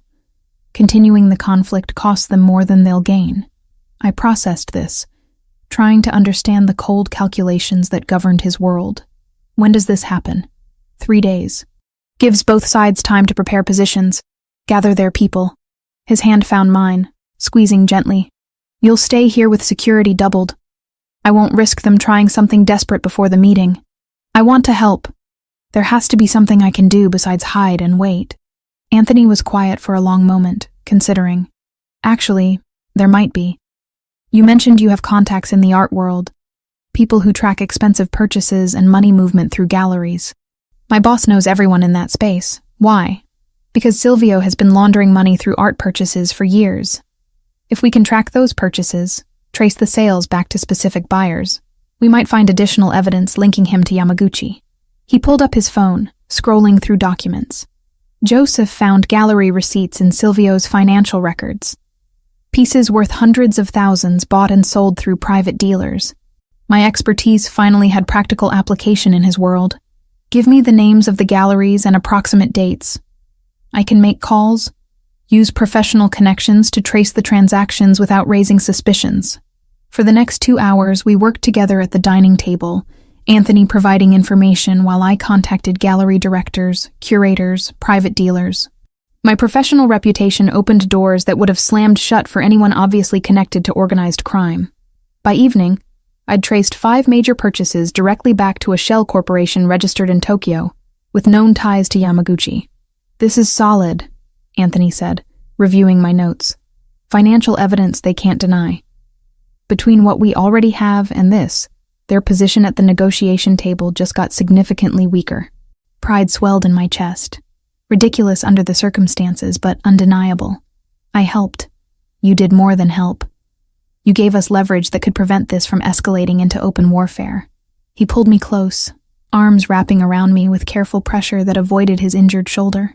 Thank you. That night, after dinner and wine and long silences filled with unspoken understanding, Anthony walked me to my bedroom door. We'd maintained separate spaces since the kiss in the kitchen. His determination to do things right holding firm despite obvious attraction pulling us together. But tonight felt different. The adrenaline crash after the ambush, the emotional weight of exposing Silvio's betrayal, the recognition that we'd become partners in ways that transcended romance. All of it created pressure that demanded release. Stay, I said softly, my hand on his chest, feeling his heartbeat accelerate. Not for anything except not being alone. I don't want to be alone tonight. His internal struggle was visible. Propriety warring with desire. Finally, he nodded. Just to stay. Nothing more. We lay together on top of the covers, fully clothed, his arms around me while my head rested on his uninjured shoulder. No kissing, no escalation, just 2 people who'd survived too much finding comfort in proximity. I love you, he whispered into the darkness. I need you to know that. Whatever happens with the negotiation, with Yamaguchi, with any of this, I love you exactly as you are. The words unlocked something in my chest that had been locked since he'd disappeared 8 years ago. I love you too. I think I never stopped, just buried it deep enough that I could function. His arms tightened fractionally. After the sit-down, when things settle, I want to do this properly. Court you the way I should have when we were 17. Dates and flowers and asking permission instead of assumptions. I'd like that. We fell asleep like that, wrapped together, fully clothed, vulnerability and trust replacing the passion we'd denied ourselves.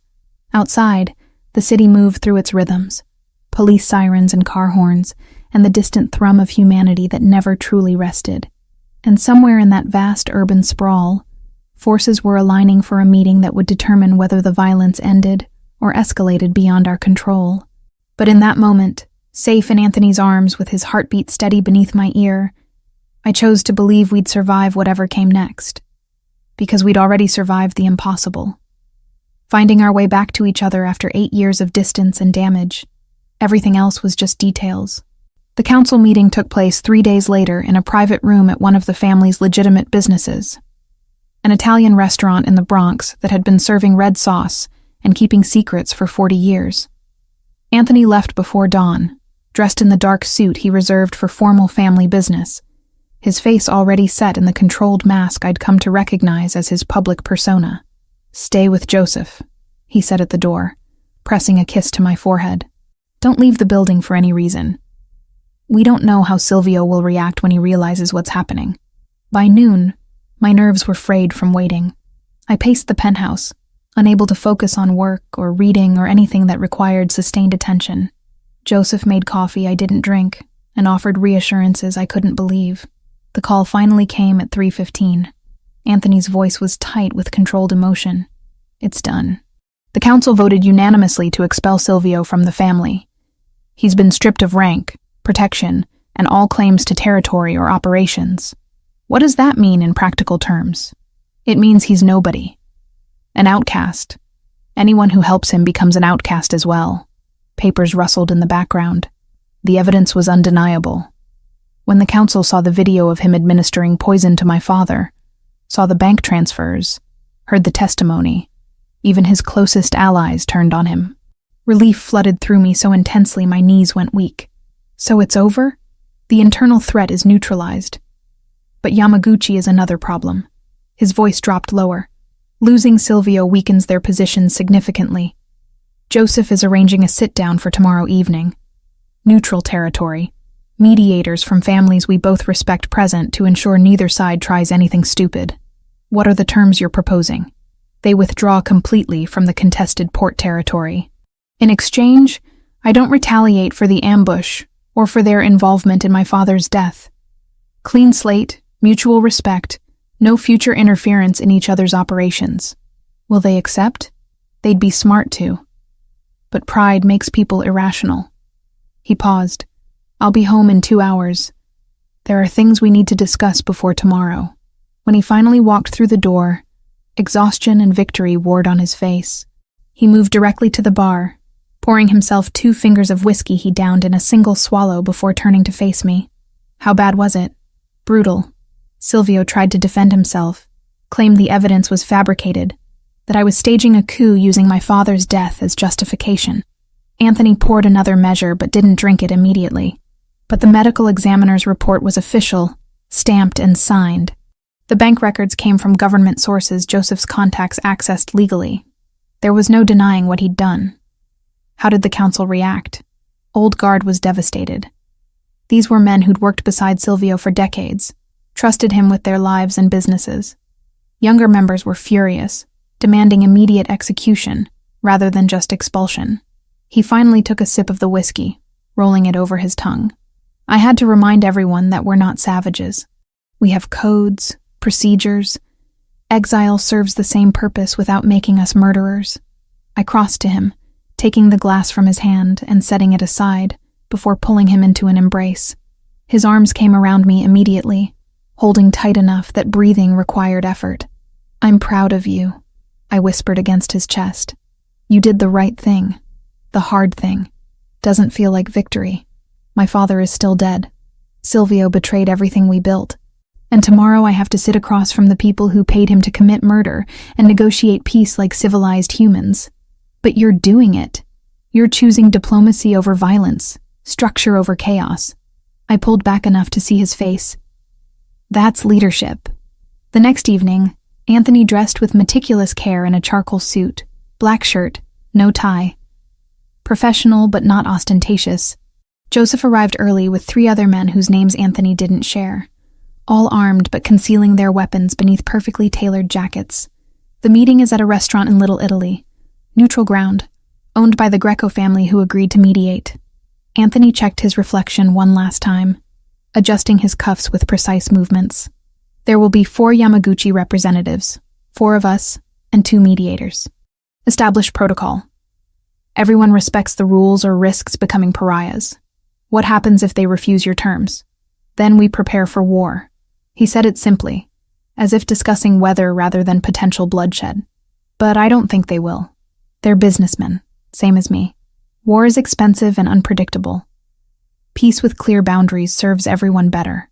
After he left, the penthouse felt cavernous and threatening.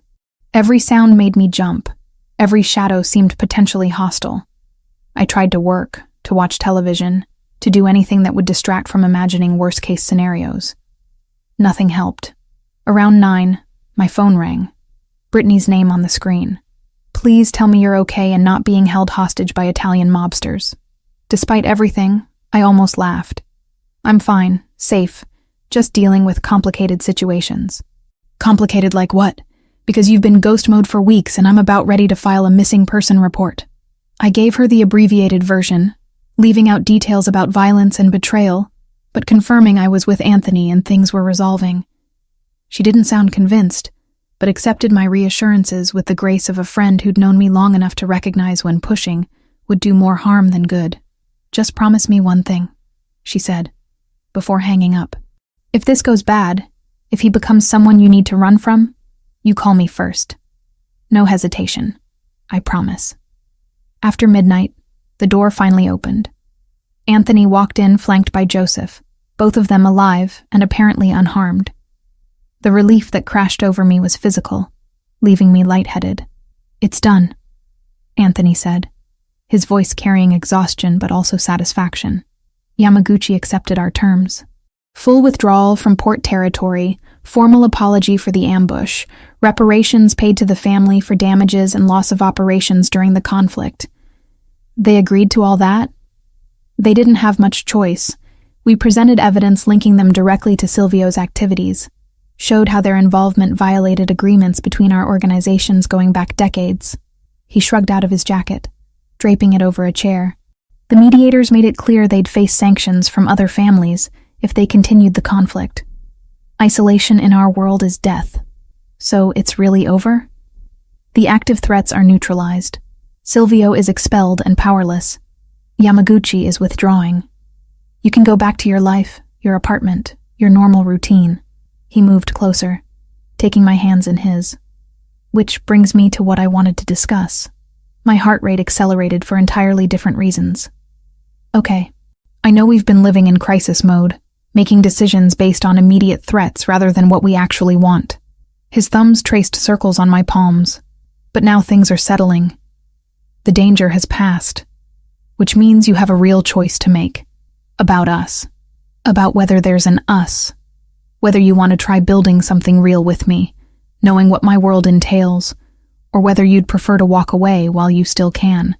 I'd been expecting this conversation, dreading and anticipating it in equal measure. What do you want? I want you to move in here permanently. Not as protective custody, but as my partner. I want to court you properly, take you to dinners and shows, introduce you to the legitimate parts of my life. His eyes held mine with unwavering intensity. I want to wake up next to you every morning and fall asleep with you every night. I want to build the future we should have had 8 years ago. And the dangerous parts? The family business? I'll keep you separate from operations as much as possible. You'll never be involved in anything illegal or violent. But I won't lie and say risk doesn't exist. Being with me means accepting a certain level of permanent security, of always looking over your shoulder. He squeezed my hands gently. I need you to understand what you're agreeing to before you answer. I'd been thinking about this for days, weeks really, since the moment he'd sat down across from me at Bellinot. Every logical argument said I should walk away, return to my quiet gallery life, find someone uncomplicated and safe. But logic had never governed my feelings for Anthony Rossi. I love you, I said simply. I've loved you since we were 17. And I never really stopped. 8 years apart didn't kill it. And danger hasn't scared it away. So yes, I want to build a life with you. All of it. The complicated and the beautiful and everything in between. His relief was palpable. tension releasing from shoulders that had carried it for too long. There's one more thing. He reached into his jacket pocket, withdrawing a small velvet box I recognized from Bellinot. Inside, the same vintage ring with its diamond-catching light. His grandmother's ring that had started everything. This belongs to you, whether or not you're ready to wear it yet. He set the box in my palm, closing my fingers around it. I'm not proposing tonight. I want to do that properly, when we've had time to build something stable. But I want you to have this, to know that my intentions are serious and permanent. I opened the box, studying the delicate filigree work and the diamond that had survived decades to reach this moment. It's beautiful. She would have loved you. My grandmother had the same fire, the same refusal to accept less than honesty. He took the ring from the box, not to put it on my finger but to show me the inscription inside the band. Amor vincit omnia. Love conquers all. Tears pricked my eyes as I touched the engraving. Keep it safe for me. When you're ready to propose properly, this is the ring I want. He returned it to the box, pockets closing around the promise we'd just made. Then he pulled me close, kissing me with tenderness that spoke of patience and commitment rather than urgency. I love you, Megan Foster. And I promise to spend the rest of my life proving that choosing me was the right decision. I love you too. And I already know it was. That night, we fell asleep together in his room, no longer separated by walls or uncertainty. The city continued its endless motion beyond the windows, sirens and horns and the distant sound of construction that never truly ceased. And somewhere in that vast urban sprawl, Silvio Fioraldi was learning what exile meant in a world built on loyalty and respect. But none of that mattered as much as the steady rhythm of Anthony's heartbeat beneath my ear, and the certainty that we'd survive the worst together. Everything else was just details we'd figure out as we went, building the future we'd been denied 8 years ago, one careful decision at a time. 3 months passed in what felt like moments and eternities simultaneously. The penthouse became home in ways my old apartment never had, not because of the luxury or the security, but because Anthony filled the space with his presence. We fell into rhythms that felt both new and ancient. Morning coffee while watching the sun rise over Manhattan. Dinners prepared together in the kitchen that had witnessed our first almost kiss. Nights spent talking until exhaustion claimed us both. I returned to the gallery full-time 2 weeks after the Yamaguchi negotiations concluded. My supervisor welcomed me back with questions I deflected using the same vague family emergency explanation that had gotten me through the crisis. Marcus noticed the expensive watch that had appeared on my wrist, a gift from Anthony. I'd protested accepting, until he'd explained it contained a tracking device that would alert his security team if I was ever in danger. Functionality disguised as luxury. The perfect metaphor for my new life. I called my mother the week after everything with Yamaguchi finally ended, stumbling through an apology for the distance I'd let grow between us. She didn't ask for details I couldn't safely give. She only said she was glad I was safe, and that we'd figure out the rest one phone call at a time. The contemporary exhibition I'd curated from remote captivity received acclaim in art journals and attracted collectors whose wealth rivaled Anthony's legitimate holdings. Mrs. Liang, the donor who'd withdrawn her offer during my absence, returned with an expanded proposal after seeing the installation's success. Professional vindication felt sweet, proof that I could maintain my identity despite the complications Anthony's world introduced. Brittany remained my closest friend and sharpest critic, visiting the penthouse weekly with wine and unsolicited opinions about my relationship choices. She'd accepted Anthony with grudging approval after he'd arranged for her marketing firm to handle publicity for one of his legitimate restaurant ventures, a gesture that demonstrated respect for people I valued. "He's growing on me," she admitted during one visit, watching Anthony expertly prepare dinner while Joseph provided running commentary from his position at the counter. "Still not sure about the whole crime family thing, but at least he treats you like an equal instead of a possession. That's high praise coming from you. Don't let it go to your head. I'm still watching for red flags." She took a sip of wine, eyeing Anthony with the assessment of someone who'd helped me recover from too many bad relationships. "But so far, green flags only, which is either genuinely good or he's playing a very long game." "It's genuinely good," I said with more certainty than I'd felt about anything in years. Anthony had kept his promise about courting me properly. Dinners at restaurants that required reservations months in advance, tickets to Broadway shows in private boxes, weekend trips to vineyards in upstate New York, where autumn painted the landscape in shades of fire. He introduced me to the legitimate side of his empire, the restaurants and construction companies and import businesses that operated within legal boundaries, people who knew him as a successful entrepreneur rather than a crime boss. But he never hid the other aspects either. Security remained constant but unobtrusive, Joseph and his rotating team maintaining their vigil without intruding on our privacy. Occasionally, Anthony would receive calls that required him to leave at odd hours, returning with tension in his shoulders that only eased after I'd held him and let him process whatever darkness he'd encountered. "I won't lie about what I do," he'd said early on, establishing the ground rules for our relationship, "but I'll keep you separate from operations. You'll never be complicit, never be at legal risk. That's my promise to you. And the moral risk? Knowing what you do but choosing to love you anyway? That's a choice only you can make. I won't judge you for walking away, but I will judge myself for asking you to stay." His honesty, brutal and complete, had cemented my decision more than any romantic gesture could have. One evening in late February, Anthony returned from a legitimate business meeting with an energy I recognized as anticipation poorly concealed. He changed out of his suit, opting for dark jeans and a sweater that made him look younger, more approachable. "I want to take you somewhere," he said, offering his hand. "No security detail, no plans. Just us." We walked through Brooklyn as twilight transformed the city, streetlights flickering on in sequence while the last daylight bled from the sky. Anthony led me to Coney Island, to the pier where he'd mentioned they used to meet as teenagers. The beach stretched empty in both directions, winter having claimed it from summer crowds. "I used to come here after particularly difficult days," he said, leaning against the railing while waves crashed below. "My father would demand things I wasn't ready to do, make decisions I couldn't understand. I'd come here and imagine a different life, one where I was just Anthony instead of the heir to an empire built on violence and compromise. Do you still imagine that life? Sometimes, but less than I used to." He turned to face me, the pier lights casting his features in gold and shadow.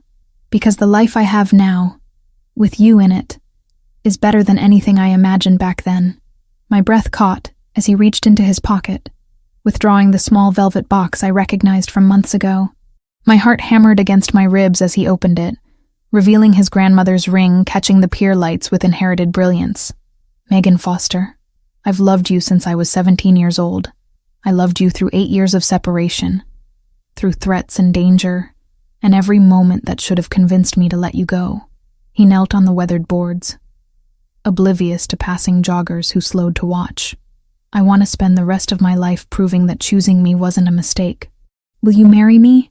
Tears blurred my vision as I nodded, words failing me until I could finally choke out, "Yes. Yes, of course, yes." He stood, sliding the ring onto my finger where it settled like it had always belonged there. The inscription inside the band pressed against my skin, a reminder written in another language that love conquered everything, even the obstacles that should have destroyed us. The kiss that followed held promises and gratitude, commitment and relief. When we finally broke apart, both breathless and grinning, I noticed the small crowd that had gathered, tourists and locals alike applauding this moment of witnessed happiness. "We should celebrate," I said, admiring the way the ring looked on my hand. "We will, but first, there's something else." He took my hand, guiding me back toward the boardwalk. "I made arrangements for a proper engagement party next month. Family and friends, the people who matter to both of us. Brittany's already coordinating with Joseph on the guest list. You've been planning this for weeks, waiting for the right moment, the right words, the right everything." His thumb traced the ring on my finger. "You deserve perfect, Megan. Even if my world isn't perfect, the way I love you should be." We celebrated that night at Bellinata, the restaurant where everything had begun. Anthony had reserved it entirely for us, the staff preparing a feast, while we sat at the same table where I'd found his grandmother's ring floating in my drink months before. The symbolism wasn't lost on either of us. How far we'd traveled from that night of uncertainty and fear to this moment of chosen commitment. "To us," Anthony said, raising his glass. To surviving the impossible and choosing each other anyway. To love conquering all. I replied, echoing the inscription on my ring. The engagement party happened on a Saturday in March, spring finally beginning to thaw the city after winter's grip. Anthony had rented space at one of his legitimate restaurants, a place elegant enough for his world, but approachable enough for mine. Brittany arrived early, helping me into the dress we'd chosen together. Ivory silk that managed to be both sophisticated and understated. "You're glowing," she said, adjusting my hair one final time. Like genuinely happy in a way I've never seen before. I am happy. Terrifyingly, completely happy. The party blended worlds seamlessly. Gallery colleagues mingled with members of Anthony's legitimate businesses, while family members I was still learning to identify by name shared stories about Anthony's childhood. Joseph gave a toast that managed to be both heartfelt and appropriately vague about the circumstances of our reunion. "To the boss and his lady," he said, raising his glass. "May they have decades of happiness ahead." The celebration continued past midnight. Wine and laughter and joy that felt earned after months of crisis and uncertainty. When the last guests departed and we were alone with the cleanup crew, Anthony pulled me onto the empty dance floor, swaying to music that existed only in our heads. "This is what I wanted," he murmured against my hair. "A life where we can have moments like this, where the darkness doesn't touch everything. We'll have that life. We're already building it." I pulled back to see his face, memorizing this moment of complete peace. Together. 3 days later, I stood in a boutique fitting room while a seamstress pinned the hem of my wedding dress. Ivory lace and silk that had been custom-made to my measurements. Simple but elegant. Traditional but with modern touches that reflected who I'd become. The ceremony was scheduled for early June. An intimate affair at a historic church in Brooklyn, followed by a reception at Bellinate. "You're thinking too hard," the seamstress said, studying my reflection. "Trust the dress. It knows what it's doing." But I wasn't thinking about the dress. I was thinking about how far I'd traveled since receiving that mysterious invitation. How the girl who'd walked into an expensive restaurant expecting danger had found love instead. How the boy I'd known at 17 had grown into a man who balanced darkness and light, with the skill of someone who'd learned those lessons through blood and sacrifice. The wedding planning consumed the following months, details coordinated between Brittany and Joseph with the precision of military strategists. Anthony remained involved but deferred to my preferences on everything from flowers to music, his only request being that we incorporate his grandmother's recipes into the reception menu.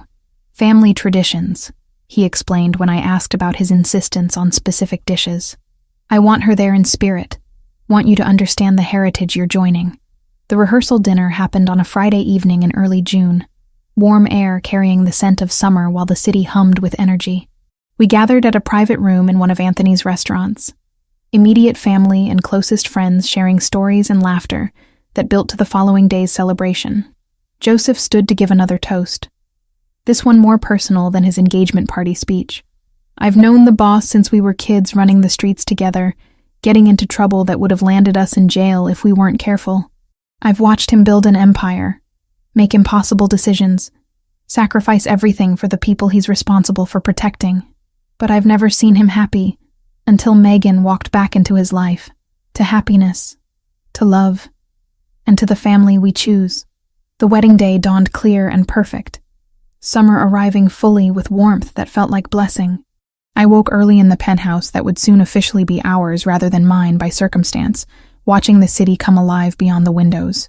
By afternoon, I stood in the church vestibule with Brittany making last-minute adjustments to my dress, while organ music filtered through the doors. "Last chance to run," she joked, though her eyes were wet with tears. "I have a car waiting just in case. I'm exactly where I want to be." The ceremony passed in a blur of candlelight and flowers, traditional words spoken in Italian and English, while everyone who mattered witnessed our commitment. When the priest pronounced us married, and Anthony kissed me with the confidence of someone who'd waited years for this exact moment, the applause that erupted felt like benediction. The reception at Bellinate celebrated everything we'd survived and built together. Food prepared from recipes Anthony's grandmother had perfected. Wine from vineyards we'd visited together. Music that made people dance until their feet protested. Around midnight, we slipped away to a corner table, stealing a moment of privacy in the chaos of celebration. "Mrs. Rossi," Anthony said, testing how my new name sounded. "How does it feel?" "Perfect. Terrifying. Like jumping off a cliff and discovering I could fly." I leaned against him, exhausted and happier than I'd imagined possible. "Worth every risk. We're going to be happy," he said with the certainty of someone who'd fought too hard to accept any other outcome. Not perfect, not without challenges, but genuinely, fundamentally happy. "I believe you." And I did, because we'd already survived the impossible, had found our way back to each other through circumstances that should have destroyed any hope of connection. Everything else was just details we'd figure out together, building the life we'd been denied 8 years ago, one careful decision and hard-won moment at a time. The city continued its endless motion beyond Bellinotta's windows. 8 million people pursuing their own dreams and disasters while we celebrated ours. And somewhere in that vast urban sprawl, the boy I'd loved at 17 and the man I'd chosen at 26 merged into one complete person, mine in every way that mattered, for all the imperfect, beautiful years ahead. The end.